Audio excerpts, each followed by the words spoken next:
अस्सलाम वालेकुम। इमरान खान साहब ने सवाबी जलसे में जो लाया अमल का ऐलान किया गया था, इसमें क्या लीडरशिप ने इमरान खान साहब के साथ गिरदारी की या इमरान खान साहब का हुक्म ही आगे पहुंचाया गया, इस हवाले से आज वजाहत बिल्कुल हो गई है अडियाला जेल से इमरान खान साहब की जानिब से जो उन्होंने सहाफ़ियों से गुफ्तगू की है वो मैं आपके सामने रखूंगा इस वीडियो में। इसके अलावा इमरान खान साहब के कुछ केसेज, VPN क्यों बंद है और शहबाज शरीफ ट्रंप से रब्ता करने की कोशिश कर रहे हैं, इस हवाले से भी गुफ्तगू करेंगे। और आइनी बेंचेस के हवाले से जस्टिस मंसूर अली शाह साहब, जस्टिस आयशा मलिक और जस्टिस अकील अब्बासी साहब का बड़ा अहम रिमार्क सामने आए हैं, उस पर भी बात करेंगे इस वीडियो में। मगर सबसे पहले मैं आपके सामने रखूंगा इमरान खान साहब की जो अडियाला जेल में सहाफ़ियों से गुफ्तगू हुई है, उस गुफ्तगू के चंद निकात मैं आपके सामने रख देता हूं जो कि सवाबी जलसे के हवाले से है। और इसकी तायीद सुलेमान अकरम राजा PTI के जनरल सेक्रेटरी ने भी की है और उन्होंने बताया है कि बिल्कुल इमरान खान साहब ने ये बात की है, अपने ट्विटर अकाउंट से वो भी शेयर कर चुके हैं। साबिक वज़ीर आज़म इमरान खान साहब ने कहा है कि सवाबी जलसा में हमने लाया अमल दे दिया है, इस बार हमारे लोग वापस घरों में नहीं जाएंगे। हमारा एहतजाज आइन जमहूरियत और आज़ाद अदलिया की बहाली और हमारे बेगुनाह कारकुनान व रहनुमाओं की आज़ादी तक जारी रहेगा। आइंदा चंद रोज तक मुकम्मल तैयारी के साथ मार्च की तारीख मैं खुद दूंगा। इमरान खान साहब कह रहे हैं कि तारीख मैं खुद दूंगा और जो लाया अमल का ऐलान किया गया इससे भी वो मुतफिक नजर आए। पाकिस्तान की हकीकी आज़ादी के लिए मैं हर कुर्बानी देने के लिए तैयार हूँ। तहरीक इंसाफ के अहदेदारान, मेंबरान असम्बली, नाजमीन, टिकट होल्डर्स, वर्कर्स और सपोर्टर्स अपनी तैयारी मुकम्मल करें और ग्राउंड पर मोबिलाइजेशन के लिए काम शुरू करें। ये इमरान खान साहब की हदायत है वर्कर्स को। और इमरान खान साहब ने बिल्कुल कह दिया है कि हमने लाया अमल का ऐलान कर दिया है और तारीख का ऐलान इमरान खान साहब ने कहा है कि मैं खुद करूंगा। इसका मतलब है कि जो कुछ सवाबी जलसे के अंदर हुआ और उसके बाद जो एक नई तनकीद का सिलसिला शुरू हुआ लीडरशिप के ऊपर, वो दुरुस्त नहीं है, बल्कि इमरान खान साहब इस तमाम तर चीज से मुतफिक हैं और इमरान खान साहब की हदायत पर ही जो किया गया वो सब कुछ हुआ है। जहां तक ऐलान करने थे वो कर दिए गए हैं और इस बात की तायीद PTI के जनरल सेक्रेटरी सुलेमान अकरम राजा साहब ने भी कर दी है। इसके अलावा बात कर लेते हैं इमरान खान साहब के केसेस की। तो 190 मिलियन पाउंड केस में इमरान खान और बुशरा बीबी ने अपनी सफाई में 342 का बयान देने से कबल एहतसाब अदालत से बरीयत की दरखास्त पर फैसले की इस्तता कर दी। रावलपिंडी अडियाला जेल में एहतसाब अदालत ने इस्लामाबाद में 190 मिलियन पाउंड केस की समाअत हुई। बानी PTI इमरान खान और बुशरा बीबी ने अपनी सफाई में 342 का बयान और अदालती सवालनामों के जवाब जमा नहीं कराए। इनके वकला बैरिस्टर सुमान सफदर, उस्मान गिल और जहीर अब्बास ने कहा कि इस्लामाबाद हाई कोर्ट के हुक्म के मुताबिक पहले मुल्जमान की बरीयत की दरखास्त पर फैसला किया जाए। वकील सफाई ने बानी PTI और बुशरा बीबी के सवालात के जवाबात के लिए 2 हफ्ते का वक्त देने की उन्होंने इस्तदा करते हुए कहा कि 79 सवालात के जवाब जमा कराने के लिए 2 हफ्ते दिए जाएं। केस के 3500 सफ़ात का जायजा लेकर 79 सवालात के जवाब तैयार किए जाएंगे। नायब वकील ने कहा कि हाई कोर्ट ने ऐसा कोई आर्डर अदालत में पेश नहीं किया जिस पर वकला सफाई ने कहा कि हाई कोर्ट के अहकामात मसूल होने तक समाअत मुलतवी की जाए। तो उन्होंने मतलब कि जो नायब के वकील थे उन्होंने कहा जी हाई कोर्ट का तो कोई ऐसा आर्डर यहाँ पर वो आया ही नहीं है, तो उन्होंने कहा जी अब उनका आर्डर आने तक जो समाअत मुलतवी कर दिया। एहतसाब अदालत के जज नासिर जवेद राना ने रेफरेंस पर समाअत बुध 13 नवंबर तक के लिए मुलतवी कर दी। तो ये मामला जो है वो 13 नवंबर तक चला गया। इसके अलावा जो दूसरा मामला था आज इस्लामाबाद हाई कोर्ट में इमरान खान को अदालती हुक्म पर जेल में फराहम करदा सहूलियात वापस लेने के खिलाफ नूरीन नियाजी की दरखास्त निपटाने का तहरीरी फैसला जारी हो गया। जस्टिस अरबाब मोहम्मद ताहिर ने लिखा है कि अडियाला जेल हुकाम ने इमरान खान को अदालती आर्डर्स और जेल रूल्स के मुताबिक तमाम सहूलियात फराहम करने की यकीन दहानी कराई। सुप्रीटेंडेंट अडियाला जेल के दस्तखत से तफसीली रिपोर्ट भी अदालत में पेश की गई। रिपोर्ट के मुताबिक जेल में इमरान खान और दीगर कैदियों की जेल मुलाकातों से पाबंदी हटा ली गई है। होम डिपार्टमेंट पंजाब ने दहशत गर्द हमलों के खदशा के पेश नज़र जेल मुलाकातों पर पाबंदी आयद की थी। जेल हकाम के मुताबिक पटिशनर नूरीन नियाजी की जेल पर बानी PTI से मुलाकात भी करवा दी गई है। तो ये इसका तहरीरी हुक्मनामा भी आ गया है। अच्छा, जो शहबाज शरीफ साहब हैं जनाब, वो कोशिश कर रहे हैं कि किसी तरह जो ट्रंप के करीबी लोग हैं उन तक रब्ता हो जाए और किसी तरह ट्रंप से उनकी बात हो जाए। इसके लिए उन्होंने पाकिस्तान से आने वाले इंतजामिया के साथ जो ट्रंप की इंतजामिया, पाकिस्तान ने इस इंतजामिया के साथ यानी कि जो नई आने वाली अमेरिका की इंतजामिया के साथ जल्द रब्ता कायम करने की कोशिश के तहत ट्रंप की अबूरी टीम तक पहुंचने का फैसला कर लिया है। पाकिस्तान ने मुल्की मफादात को नुकसान से बचाने के लिए ट्रंप की ट्रांजैक्शन टीम से जल्द रब्ता करने का फैसला किया है। सरकारी ज़राए ने एतवार को दी एक्सप्रेस ट्रिब्यून को बताया कि वज़ीर आज़म शहबाज शरीफ अमेरिकी नौमुंतखब सदर ट्रंप से ज़ाती तौर पर बात करके इन्हें मुबारकबाद देने और इनकी इंतजामिया के साथ बराह रास्त राब्ते का चैनल खोलने के ख्वाह हैं।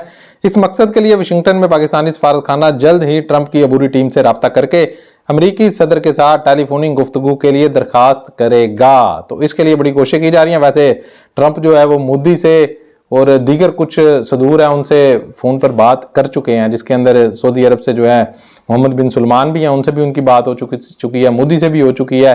तो ये एक है कि अमेरिका का जो भी नया सदर मुंतखब होता है वो दूसरे मुल्क मालिक के जो वज़ीर आज़म है या सदर है उनसे फ़ोन के ऊपर रब्ता करता है, बात करता है। मगर पाकिस्तान के साथ ये नहीं हुआ, तो इस वजह से पाकिस्तान जो है पाकिस्तानी वज़ीर आज़म वो तो चाहते हैं, वो तो लेटे हुए हैं कि किसी तरह ट्रंप से बात करे। और जो बाइडन ने भी वैसे पाकिस्तानी वज़ीर आज़म उस वक्त क्यों ना कि इमरान खान साहब थे उनसे बात नहीं की थी। तो ये बहरहाल सूरत हाल है, इसकी देखते हैं कहाँ तक इनको कामयाबी मिलती है। लॉबिंग करने की भरपूर कोशिश की जा रही है, उसके लिए मतलब कि वहाँ पर जो लॉबिंग करने वाली होती हैं एजेंसियाँ उनको भी जो है वो हायर किया गया और उनको भारी रकमें भी दी जा रही हैं, किसी तरह लॉबिंग की जाए और नहीं आने वाले इंतजामिया के साथ अपने मामला दुरुस्त रखे जाएँ। ऐसा ना हो कि फिर हमें कहा जाए कि ठीक है जी इलेक्शन तो सही करवा लेंदे, फिर यहाँ से जो है इनकी चारपाई उल्टी ना हो जाए, इनका इक़्तिदार चला ना जाए। उसके लिए फिर कोशिश की जा रही है कि किसी भी तरह ट्रंप के साथ रब्ता किया जाए। और इतलात ये हैं कि आखिरी जो दी जा सकती है उनको ऑफ़र कि ठीक है हमारा निज़ाम इसी तरह चलने दें, आप कहते हैं तो हम इसराइल को तस्लीम कर लेते हैं। ये बाज़ राय, बहरहाल तस्दीक तो नहीं इस खबर की हो रही, बाज़ राय ये दावा कर रहे हैं कि ये ऑफ़र भी ट्रंप को दी जा सकती है कि ठीक है हम इसराइल को तस्लीम कर लेते हैं मगर हमारी हुकूमत को चलने दिया जाए, हमारे मामलात को इसी तरह चलने दिया जाए, इनको ना डिस्टर्ब किया जाए। क्यों ना कि अमेरिका से एक फ़ोन आएगा तो यहाँ पर स्टैब्लिशमेंट से लेकर वज़ीरों तक, सियासतदान तक सब फिर लेट जाते हैं। वो हम देख चुके हैं जब इमरान खान साहब की हुकूमत का तख्ता पलटा गया। अच्छा, VPNs में बहुत ज़्यादा प्रॉब्लम आ रही हैं और सही तरीके से चल नहीं रहा। कल तो काफ़ी ज़्यादा प्रॉब्लम रही, आज सुबह में भी कुछ देर प्रॉब्लम रही है। तो इस हवाले से जो खबर है वो मैं आपके सामने रख देता हूँ। ये जियो न्यूज़ की खबर है और जियो न्यूज़ की वेबसाइट से ये मैंने ली है। वो कह रहे हैं कि हुकूमत ने एतवार को 24 से ज़ायद वर्चुअल प्राइवेट नेटवर्क VPNs को ब्लॉक करने का 6 घंटे का ट्रायल किया। VPN इस वक्त इस्तेमाल किया जाता है जब मुल्क में कोई वेबसाइट या एप्लीकेशन बंद हो जाए हो, जबकि पाकिस्तान में VPN तक महदूद रसाई की शिकायत सामने आई हैं। अगस्त में Pakistan telecommunication authority PTA ने VPN को इस्तेमाल पर सख्ती शुरू कर दी थी, जिसका मकसद पहले से पाबंदी का शिकार माइक्रो ब्लॉगिंग प्लेटफार्म X तक रसाई को महदूद करना था। एतवार के रोज़ पाकिस्तान में मुतअद्दिद X सार्फिन ने प्लेटफार्म पर लिखा है कि VPN की रफ्तार को कम किया जा रहा है और इसकी रसाई को महदूद किया जा रहा है। इंटरनेट और वेबसाइट्स की बंदिश के मॉनिटरिंग करने वाली साइट्स के मुताबिक सार्फिन ने VPN सर्विसेज पर सर्वर से तातुल की शिकायत की। साइट पर दर्ज की गई तमाम शिकायत का ताल्लुक वर्चुअल प्राइवेट नेटवर्क से कंटेक्ट होने में मुश्किलात के हवाले से है। वेबसाइट पर मौजूद ग्राफिक में देखा गया है कि सार्फिन ने सर्विसेज तातुल के हवाले से रिपोर्ट किया है। वैसे ये बहुत ज़्यादा जो है ना प्रॉब्लम हुई है कल VPN की, और VPN काम नहीं कर रहा था तो ट्विटर भी बिल्कुल फिर हम नहीं देख सकते थे उसके बगैर, VPN के बगैर।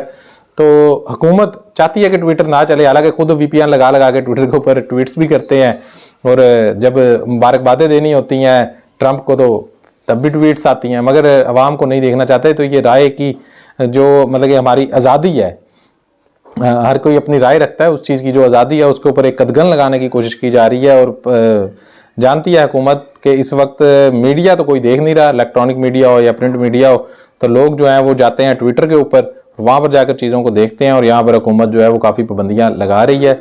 देखते हैं कि आने वाले दिनों में क्या होता है। बहरहाल अब तो जिस वक्त मैं वीडियो रिकॉर्ड कर रहा हूँ VPN काम कर रहा है और फ्री वाले VPN भी इस वक्त काम कर रहे हैं, मगर सुबह तकरीबन 1-1.5 घंटा प्रॉब्लम रही है और कल काफ़ी ज़्यादा प्रॉब्लम रही है। इसके अलावा जनाब इंटरनेट की सुस्त रवि और फायरवॉल की तनसीब के खिलाफ सहाफ़ी आमिर मीर की दरखास्त इस्लामाबाद हाईकोर्ट में 14 नवंबर को समाअत के लिए मुकर्रर हो गई है। चीफ जस्टिस आमिर फरूक ने 20 अगस्त को पहली समाअत में नोटिस जारी करने के बाद 26 अगस्त को आखिरी समाअत की थी और हुकूमती जवाब गैर तसल्ली बख्श करार देते हुए बरहमी का इजहार किया था और 3 नवंबर को दोबारा रिपोर्ट तलब की थी। 3 सितंबर को दोबारा रिपोर्ट तलब की थी, लेकिन इस दिन चीफ जस्टिस साहब की अदम दस्तयाबी के बायस समाअत ना हो सकी। फिर हामिद मीर साहब ने जो है वो 3 हफ्ते बाद जल्द समाअत की मुतअद्दिद दरखास्तें दायर की, जिस पर चीफ जस्टिस साहब ने 27 सितंबर को मंजूर करते हुए केस नवंबर के महीने में मुकर्रर करने की हिदायत की। अब 14 नवंबर को आइंदा समाअत होगी, यानी कि उस हवाले से जो दरखास्त मेरे ख्याल फरवरी से शायद बंद है जो हमारा ट्विटर है, तो अब देखते हैं ये चलता है कि नहीं चलता। उस हवाले से अब दरखास्त जो है वो इसके ऊपर 14 तारीख को समाअत होगी। अच्छा, अब आ जाते हैं हम जनाब आखिरी खबर की जानिब, और ये है जस्टिस मंसूर अली शाह साहब ने जो आज रिमार्क्स दिए हैं बड़े अहम, और इसके अलावा आयशा मलिक साहबा भी थी और अकील अब्बासी साहब भी थे, तीनों सुप्रीम कोर्ट के मुअज़्ज़िज़ जजेस हैं। सुप्रीम कोर्ट में असल में टैक्स से मुतल्लिक केस की समाअत के दौरान चीफ जस्टिस मंसूर अली शाह ने रिमार्क्स दिए कि इस वक्त कोई आईनी बेंच नहीं है, ये जो गैर आईनी बेंच बैठा है, यानी कि वो जो बेंच बैठा हुआ था, ये जो गैर आईनी बेंच बैठा है, इसका क्या करना है, जब तक आईनी बेंच नहीं बैठेगा क्या हम गैर आईनी हैं। जस्टिस मंसूर अली शाह साहब की सरबराही में 3 रुकनी बेंच ने टैक्स से मुतल्लिक केस की समाअत की। दौरान समाअत आईनी बेंच का तस्करा हुआ, जिस पर जस्टिस आयशा मलिक ने कहा कि ये केस आईनी बेंच सुनेगा या हम रेगुलर बेंच सुनेगा, यानी कि आईनी बेंच पे जाना या हम सुनेंगे। जस्टिस मंसूर अली शाह ने रिमार्क्स दिए कि मतलब कि जब तक आईनी बेंच नहीं बैठता आईनी मुकदमात नहीं सुने जाएंगे। हम इस केस को सुन भी लें तो कोई हमें पूछ नहीं सकता। अब बार बार ये सवाल सामने आया है, केस रेगुलर बेंच सुनेगा या आईनी बेंच सुनेगा, अगर हम केस का फैसला कर भी देते हैं तो क्या होगा। जैसे मंसूर अली शाह ने रिमार्क्स दिए देते हुए कहा कि चले अगर हम खुद फैसला कर देते हैं तो हमें कौन रोकने वाला है, नज़रसानी भी हमारे पास आएगी तो हम कह देंगे कि हमारा दायरा इख्तियार है। आईनी मुकदमात रेगुलर बेंच नहीं सुन सकता, वकला की तरफ से भी कोई मुआवनत नहीं की गई। जस्टिस अकील अब्बासी ने सवाल उठाया कि अभी हम ये केस सुन सकते हैं या नहीं। जस्टिस मंसूर अली शाह ने कहा कि थोड़ा वक्त दें, देखते हैं कि क्या होता है, यानी कि जज को भी नहीं पता कि हम सुन सकते हैं कि नहीं, सही वकला को भी नहीं पता कि हम ये केस सुन सकते हैं कि नहीं। जस्टिस आयशा मलिक ने रिमार्क्स दिया कि आर्टिकल 2A के मुताबिक प्रैक्टिस एंड प्रोसीजर कमेटी इसका फैसला करेगी, जिसमें अभी वक्त लगेगा। प्रैक्टिस एंड प्रोसीजर कमेटी इसका फैसला करेगी कि क्या ये आईनी बेंच सुनेगा या रेगुलर बेंच सुनेगा। जस्टिस मंसूर अली शाह ने मुस्कुराते हुए रिमार्क्स दिए कि हम आपकी गुजारिश पर कोई नुक्ता नज़र नहीं दे सकते, इसको मुलतवी कर देते हैं, हम सिर्फ गपशप लगा रहे हैं। अदालत उज़्मा ने केस की समाअत गैर मुइना मुद्दत तक के लिए फिर मुलतवी कर दी, यानी कि एक मजाक बना हुआ है कि कौन सा केस कौन सा बेंच सुनेगा, तो एक मजाक ही चल रहा है कि अच्छा जी ये मामला आया तो कोई आईनी बेंच सुनेगा या हम सुनेंगे। तो ये चीज़ें इस वक्त चल रही हैं सुप्रीम कोर्ट में। बहरहाल देखते हैं आने वाले दिनों में मामला किस जानिब जाते हैं। मिलते हैं इंशाल्लाह अगली वीडियो में, अपना ख्याल रखिएगा। अल्लाह हाफिज़।